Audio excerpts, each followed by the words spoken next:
कृष्ण जन्म की पूरी कहानी इतिहास, भक्ति और भावना से भरपूर। भाद्रपद मास की अष्टमी तिथि, रोहिणी नक्षत्र, आधी रात का समय। दुनिया के पाप और अत्याचार अपने चरम पर थे। मथुरा का राजा कंस, जो अपनी बहन देवकी से बेहद प्यार करता था, एक दिन उसकी शादी वसुदेव से करा रहा था। शादी के बाद जब देवकी और वसुदेव रथ में सवार होकर घर जा रहे थे, तभी आकाशवाणी हुई, हे कंस, जिस बहन को तू इतनी मोहब्बत से विदा कर रहा है, उसी का 8वां पुत्र तेरी मृत्यु का कारण बनेगा। ये सुनकर कंस का चेहरा क्रोध से भर गया।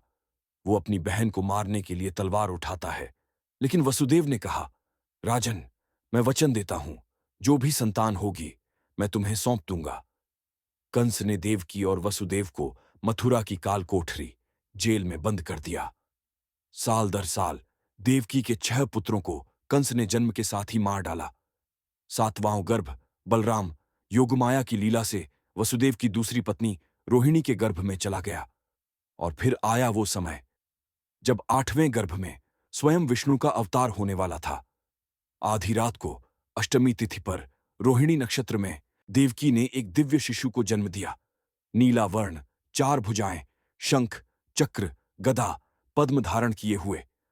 उन्होंने देवकी और वसुदेव से कहा, मैं विष्णु हूं, धर्म की रक्षा और अधर्म के विनाश के लिए आया हूं। अब आप मुझे तुरंत गोकुल में नंद बाबा और यशोदा के घर पहुंचा दीजिए। जैसे ही यह हुआ, शिशु ने अपना रूप बदलकर सामान्य 2 भुजाओं वाला सुंदर बालक धारण कर लिया। कृष्ण के जन्म के साथ ही सभी पहरेदार सो गए, जेल के दरवाजे अपने आप खुल गए और बेड़ियां टूट गईं। वसुदेव ने शिशु को टोकरी में रखा और भारी बारिश के बीच यमुना की ओर बढ़े। यमुना लबालब थी, लहरें ऊंची उठ रही थीं, लेकिन जैसे ही पानी कृष्ण के चरणों को छूता, वह शांत हो जाता। शेषनाग ने अपने फन से कृष्ण को बारिश से बचाया। गोकुल पहुंचकर वसुदेव ने बालक को यशोदा के पास सुला दिया और यशोदा के नवजात कन्या को लेकर वापस मथुरा लौट आए।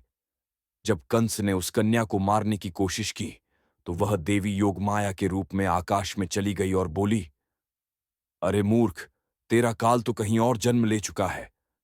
इस तरह श्री कृष्ण का जन्म हुआ। और आगे चलकर उन्होंने कंस का वध किया, गोवर्धन पर्वत उठाया, गोकुल और वृंदावन में बाल लीलाएं की, महाभारत में अर्जुन का सारथी बनकर धर्म की रक्षा की और गीता का ज्ञान दिया।